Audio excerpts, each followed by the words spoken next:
추수감사절의 유래. 영국에서 신앙의 박해를 받아 네덜란드로 순례의 길을 떠났던 청교도들은 네덜란드의 암스테르담과 라덴에서 얼마 동안 신앙의 자유를 누리며 살다가 1558년 영국의 엘리자베스 1세가 여왕으로 즉위하자 타향살이를 청산하고 영국으로 돌아가기로 작정하였습니다. 그러나 영국의 엘리자베스 여왕은 청교도들의 입국을 허락해주지 않았으며 엘리자베스 1세를 이어 즉위한 제임스 1세 그리고 그의 아들 찰스 1세는 왕권 신수설을 받아들여 모든 국민들이 영국 국교만 믿고 이를 따를 것을 강요하였습니다. 결국 청교도들은 고국인 영국 땅에 정착하지 못했고 신앙의 자유를 찾아 대서양을 건너 아메리카 대륙으로 갈 것을 결심하게 됩니다. 1620년 9월 29일 승무원 6명을 비롯한 필그림 파더스라고 불리는 101명의 영국 청교도들은 신앙의 자유를 찾아 메이플라워호를 타고 영국 남서쪽 플리머스 항구를 떠났습니다. 그러나 그렇게 출항한 그들의 항해는 그리 순탄하지만은 않았습니다. 대서양 바다를 가로질러 항해해야 했기에 그들은 높은 파도와 싸워야만 했고 불규칙한 비바람의 날씨, 좁은 함선에서의 갑갑한 생활, 게다가 빈약한 식량으로 인해 모진 고난의 여정을 견디고 견뎌야만 했습니다. 약 2개월간의 악종고투 항해 끝에 드디어 1620년 11월 9일에 신대륙 매사추세츠주 케이프 카드만에 감격적으로 도착하게 되었습니다. 그런데 험난한 항해의 여정으로 지칠 대로 지친 영국 청교도들에게 찾아온 것은 바닥난 식량과 극심한 굶주림, 11월에 시작된 매서운 겨울의 추위, 그리고 아메리카 신대륙에 이미 살고 있던 인디언들의 습격에 대한 공포 속에서 첫 해 겨울을 보내야 했습니다.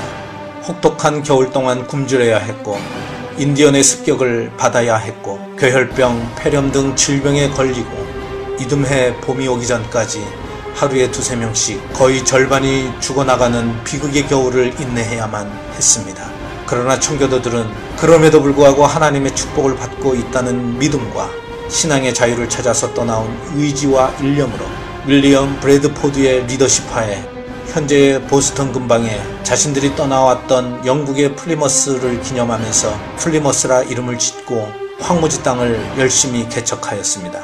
그러는 가운데서도 인디언들에 대한 습격과 분쟁은 여전했지만 1621년 3월 봄을 맞으면서 인디언들과 청교도들 간의 상호협력 및 불가침 조약을 맺은 이후 청교도들에게 우호적인 태도를 보인 완파노악 부족 인디언들로부터 옥수수와 밀, 토지 경작법 등 많은 도움을 지원받게 되었습니다.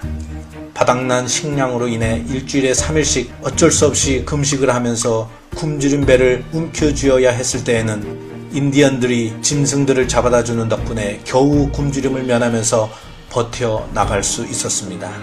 청교도들은 봄부터 여름 부지런히 땅을 개간했고 씨를 뿌려 경작을 해나갔으며 또 여름을 지나 가을까지 풍요로운 수확물을 학수고대하며 열심히 개척해 나갔습니다. 드디어 가을이 되었고 그들의 기도와 기대대로 봄에 심었던 옥수수와 보리, 밀 등이 풍작을 이루었으며 신대륙에서의 감격적인 첫 추수를 거두게 되었습니다. 청교도들의 지도자 브래드포드는 지금까지 돌보셨던 하나님의 은혜에 크게 감사드리며 죽도록 어려웠지만 열심히 땀 흘렸던 자신들의 첫 수확을 축하하기 위해 그리고 첫 수확에 크게 도움을 제공했던 인디언들을 기억하기 위해 완파노악 부족 인디언 추장 마사소이드를 초청하여 그렇게 최초의 추수감사절을 지켰던 것입니다. 이 초청의 자리에 마사소이드 추장은 90명의 용사를 데리고 참석하였습니다. 이날 청교도들은 들새를 잡으러 나가서 많은 칠면조를 잡았고 인디언들도 사냥을 해서 5마리의 사슴을 잡았습니다. 청교도인들은 제단을 쌓았고 인디언들과 함께 모여 앉아서 하나님께 감사를 올려드리며 큰 축제의 잔치를 열었습니다. 생존한 청교도들은 그렇게 감격적인 기쁨의 첫 추수감사 예배를 드렸던 것입니다. 목숨과 맞바꿔야 했을 정도로 그토록 바라고 바랬던 신앙의 자유를 만끽하는 시간이 찾아온 것입니다.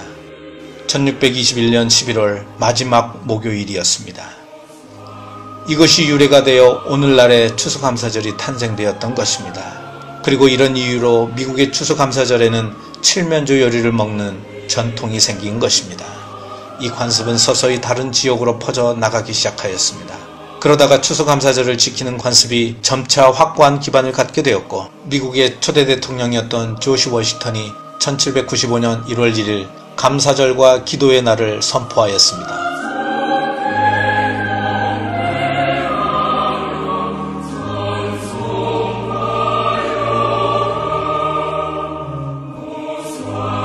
아브라함 링컨,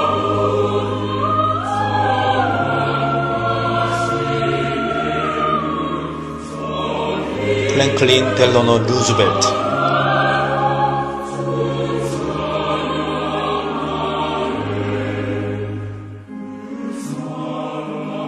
존 F 케네디,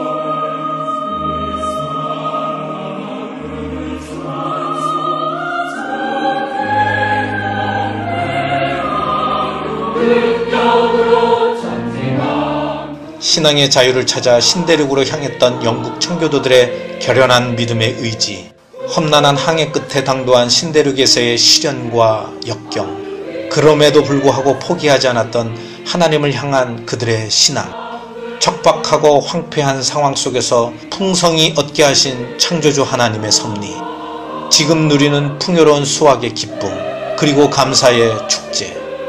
추수감사절은 오늘을 살아가는 우리 크리스천들에게 하나님에 대한 감사의 신앙을 다시금 일깨워주는 축복의 절기입니다. 물론 농경사회에서 추수열매와 곡식들을 수확한 후 특별한 감사제나 감사의식을 지내는 것은 거의 모든 종교에서 보편적인 것일 것입니다. 그러나 우리 기독교의 추수감사절은 현재 내가 소유하며 누리게 된 모든 일용한 것들이 전적인 하나님의 은혜로 말미암아 주어진 축복임을 기억하는 절기인 것입니다.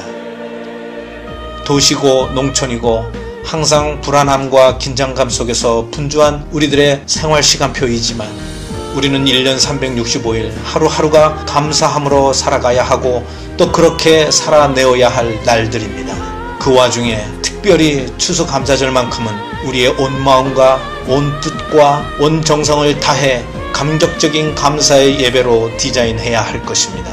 그리고 우리의 이웃들도 정중히 초청하여 축복의 큰 기쁨과 거룩한 흥분으로 짜여진 풍요로운 축제로 지켜야 우리 하나님께서 기뻐하실 것입니다.